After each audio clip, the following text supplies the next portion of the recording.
ಕಳೆದ ಹಲವಾರು ದಿನಗಳಿಂದ ಶ್ರೀ ಕ್ಷೇತ್ರದ ಸುತ್ತಮುತ್ತ ಆವರಣದ ಬಗ್ಗೆ ಹಲವಾರು ಅಪಪ್ರಚಾರಗಳು, ಅನುಮಾನಗಳಿಗೆ ಎಡೆ ಮಾಡಿಕೊಟ್ಟಿರ್ತಕ್ಕಂಥ ನಿರಂತರವಾಗಿ ಇವೆಲ್ಲವನ್ನ ನಾವೇನು ನೋಡ್ತಾ ಬರ್ತಾ ಇದ್ದೇವೆ. ನಾವು ಭಕ್ತಾದಿಗಳಾಗಿ ಇನ್ನ ಮನೆಯಲ್ಲಿ ಈ ತರ ಕೈ ಕಟ್ಟೆ ಹಾಕೊಂಡು ಕೂತ್ಕೊಳ್ಳಿಕ್ಕೆ ಆಗೋದಿಲ್ಲ ಅಂತಕ್ಕಂಥದ್ದು ನಮ್ಮೆಲ್ಲರಿಗೂ ಗೊತ್ತಿದೆ. ತಾಳ್ಮೆ, ಸಮಾಧಾನ ಅಂತಕ್ಕಂಥದ್ದು ಒಂದು ಹಂತಕ್ಕೆ ಸರಿ.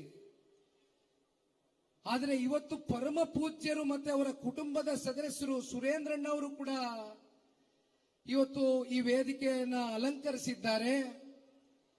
ನಿಜಕ್ಕೂ ಕೂಡ ಕಳೆದ 40 ದಿನ 30 ದಿನದಿಂದ ಹಲವಾರು ದಿನಗಳಿಂದ ಮಾಧ್ಯಮಗಳಲ್ಲಿ ಪ್ರತಿನಿತ್ಯ ಈ ಸುದ್ದಿ ಪ್ರಸಾರ ಆಗಬೇಕಾದ್ರೆ ಭಕ್ತಾದಿಗಳಲ್ಲಿ ಎಷ್ಟು ನೋವಾಗಿದೆ, ಊಹೆ ಮಾಡ್ಕೊಳ್ಳಿಕ್ಕಾಗದೇ ಇರತಕ್ಕಂಥ 1000 ಪಟ್ಟು ಜಾಸ್ತಿ ಪರಮ ಪೂಜ್ಯರ ಕುಟುಂಬಕ್ಕೆ ಆಗಿರುತ್ತೆ ಅಂತಕ್ಕಂಥದನ್ನ ನಾವ್ ಯಾರು ಕೂಡ ಅವ್ರ ಸ್ಥಾನದಲ್ಲಿ ನಿಂತು ಅದನ್ನ ಊಹೆ ಮಾಡ್ಕೊಳ್ಳಿಕ್ಕಾಗೋದಿಲ್ಲ.